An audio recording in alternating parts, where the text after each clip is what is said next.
জাপানে অনুষ্ঠিত রিউমাটোলজিস্টদের অ্যাপলার কংগ্রেসে এখন টিভির সাথে কথা বলেছেন বাংলাদেশ রিউমাটোলজি সোসাইটির জেনারেল সেক্রেটারি অধ্যাপক ডাক্তার শামীম আহমেদ।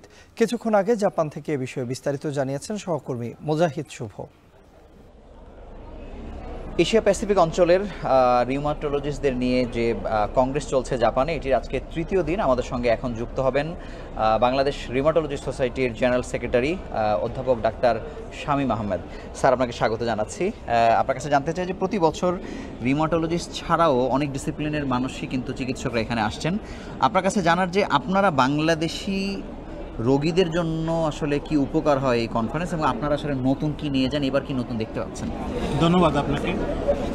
এই অ্যাপলারের কনফারেন্সটা প্রতি বছরই আমরা অ্যাটেন্ড করি। বাংলাদেশ থেকে আগের বারের মতো এবারে 40 জনের মতো রিউমাটোলজিস্ট এখানে আসছেন। আসলে যেটা হয় আর কি, এখানে রিউমাটোলজি বা মেডিকেল সায়েন্স আসলে প্রতিটা সেক্টর, স্পেশালি রিউমাটোলজিটা কিন্তু এখন একটা রাইজিং সাবজেক্ট। প্রতি বছরই অনেক নতুন নতুন ড্রাগ এখানে আসতেছে, যেটা গাইডলাইনে আসতেছে, FDA অ্যাপ্রুভাল হচ্ছে। তো যেই কারণে আমরা আসলে এখানে আসার পরে নতুন ড্রাগের সাথে পরিচয় হওয়া বা গাইডলাইনগুলোর সাথে পরিচয় হওয়া, আর আরেকটা ইম্পর্টেন্ট জিনিস হলো বিভিন্ন দেশে যে সমস্ত স্টাডিগুলো হচ্ছে, ওই স্টাডি অনুসারে আসলে কোন ড্রাগটা আমাদের জন্য সুপিরিয়র, কোনটা ড্রাগটা ইন্ডিয়া, কোনটা সাইড এফেক্ট, কোনটা আমরা সেটা আপনারা জেনে অ্যাপ্লাই করছেন। কিন্তু স্যার, যারা আসতে পারলো না বা নানা কারণে আসেনি, তাদেরকে আপনাদের এই তথ্যগুলো কনভে করার কোনো পথ কি আপনাদের সোসাইটি করেছে কিনা বা করবেন কিনা? না, প্রতি বছর তো আমরা আমাদের সোসাইটি থেকে প্রতি বছরই আমরা একটা কনফারেন্স করি। যেমন এইবারও আমাদের কনফারেন্সটা বরিশাল হবে। আমরা ডেটও ঠিক করে ফেলছি, আগামী ডিসেম্বরের 19 এবং 20 তারিখে কনফারেন্স হবে। এইটাও ছাড়া আমি আসার 2 দিন আগে আমাদের বাংলাদেশ মেডিকেল ইউনিভার্সিটির ভাইস চ্যান্সেলর মহোদয়ের সাথে আমার কথা হয়েছে।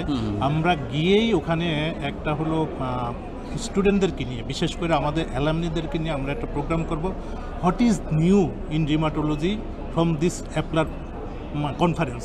এই একটা নিয়ে আমরা একটা কনফারেন্স করব। আমরা এখান থেকে নতুন নতুন কোন ড্রাগ কী আমরা শিখে গেলাম, এইটা আমাদের যারা আসতে পারে না তাদেরকে জানানো। স্যার, আপনাকে অসংখ্য ধন্যবাদ আমাদের সঙ্গে যুক্ত হওয়ার জন্য। এটি যারা আসতে পেরেছেন এবং যারা নানা কারণে আসতে পারেননি, তাদেরকে এই তথ্যগুলো আসলে ছড়িয়ে দেওয়া হয়, যাতে বাংলাদেশে বসেই যে প্রান্তে চিকিৎসক থাকুক না কেন, এই যে বলা হচ্ছে যে 650-র ওপরে বাত ব্যথা বিষয়ক রোগ, এই রোগীরা যেন সুরক্ষায় থাকেন, সেই চেষ্টায় আসলে চিকিৎসকরা এখানে এসে করে যাচ্ছেন। তো এই ছিল এখানকার সবশেষ খবর।